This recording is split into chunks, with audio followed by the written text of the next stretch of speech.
Sem dúvida, Valse. Eu até tive a oportunidade de acompanhar uma entrevista sua para o UOL, né, há pouco tempo atrás, onde você conta muito disso. Você fala desse exemplo, né? O futebol ser um esporte coletivo e você ter que travar uma batalha muito pessoal, muito individual aí. Inclusive em época de pandemia, né, que acabou atrapalhando um pouco algumas coisas.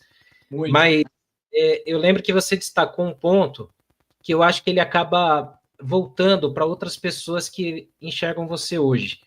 Você citou um caso de algum momento da sua recuperação que você viu uma criança e tal, que aquilo te inspirou, né, e te deu força aí, né? Como é que você, depois de ter passado tudo isso, de você, graças a Deus, ter virado essa página, né, já passou, você está recuperado, você vê que você voltar a atuar num time de primeira divisão, em vários, né? Desde então, Juventude, Santo André, Retrô, times que estão brigando aí por torneios e tudo, e que você está se provando em alto nível de novo, você acaba sendo exemplo para muita gente que passa não só no futebol por situações como essa de superação, né? E recentemente a gente ouve muito no esporte, principalmente, situações de jogadores que passam por depressão, que passam por situações que o pessoal fala que é frescura, que é mimimi, que acha que quem tem dinheiro não passa por isso, né? O E contrário. pelo contrário, às vezes você fica até mais isolado, né?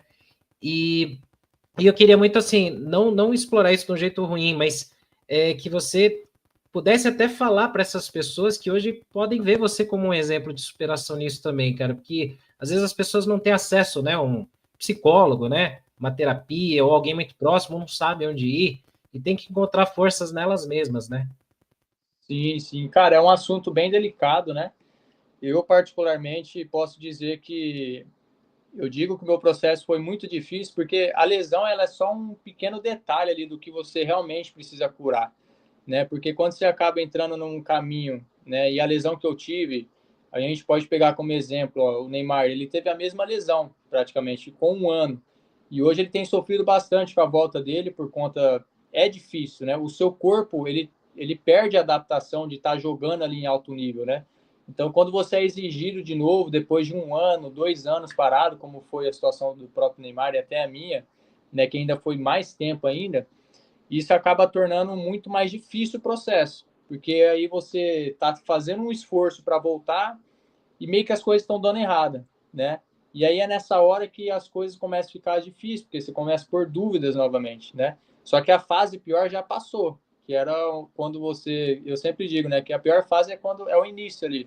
Você descobre a lesão, você vai ter que fazer cirurgia, vai ter que ficar de muleta, vai necessitar 100% das pessoas em sua volta para poder tomar um banho, né? Coisas simples do dia a dia. Você começa a olhar para trás e falar, cara, até 2 dias atrás eu estava andando e correndo, hoje eu estou de cadeira de roda. Então, muitas coisas você vai alimentando, né? E o que eu aprendi durante essa fase minha de tratamento, né? Eu falo que eu saí muito mais forte, muito mais preparado, né? Que é só realmente questão de tempo para eu poder dar essa volta de cima, por cima, porque eu aprendi que o mental, cara, a cabeça nossa é o que comanda tudo, né? Eu sempre ouvi uma frase há um bom tempo atrás, mas carrego com ela comigo até hoje, né? Que se a gente convencer a mente, o corpo ele reage, né? O corpo ele obedece. Só que a gente precisa ser inteligente, a gente precisa trazer boas informações para o nosso mental, para que a gente alimente o nosso corpo verdadeiramente, para a gente começar a mexer a engrenagem, né? Começar a andar para frente. E a questão da depressão, da ansiedade, eu tive um pouco de crise de ansiedade durante a fase do meu tratamento, que foi a fase que você tem que dobrar a perna, aquela fase na qual o Neymar postou, que todo mundo viu, que o cara tá ali sofrendo, dobrando a perna, eu tive que passar por isso 3 vezes nessa fase. Então, assim, para mim foi momentos desafiadores, assim, que foi onde eu dizia, cara, eu não vou aguentar, eu não vou continuar, não tem por que eu continuar mais. O esporte parece estar dizendo para mim que não é para eu continuar. Só que aí, ao mesmo tempo, eu tinha que brigar mentalmente e dizer, cara, o esporte, ele pede para você continuar porque ele é superação total. Ou você supera e continua, e a sua história talvez um dia possa ser reconhecida porque você não desistiu, ou simplesmente você joga a toalha e você entra para a estatística daqueles que poderia ter dado certo, mas não deu por conta de uma lesão, sabe? E desde então eu venho vivendo dia após dia, trabalhando, treinando, estando empregado ou não, venho trabalhando arduamente, né, para que eu possa continuar tendo o meu bom físico que eu tive agora, graças a Deus, por conta dessa ida minha para o retrô. Tive uma grande evolução ali dentro, fisicamente falando.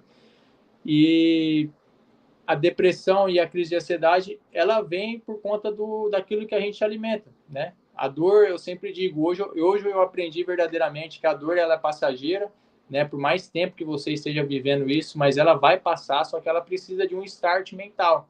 Ela precisa que você entre no controle da tua mente, fala, não, a partir de hoje eu vou decidir para que caminho eu vou lutar, pelo que eu vou conquistar lá no futuro, né? Porque eu sempre digo, o tempo ele vai passar igual, você estando bem ou você estando mal.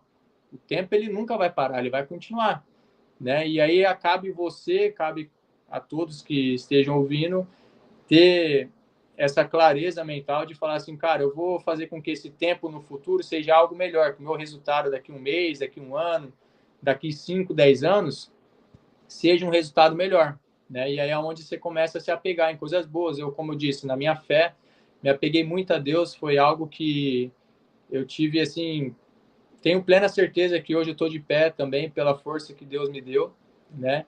E isso para mim eu não posso negar e nem deixar de falar, porque sem Deus de fato eu não estaria de pé, não poderia estar contando uma história ainda que está sendo escrita, que um dia que vai terminar de uma forma bem, bem grandiosa, como é a história de São Paulo.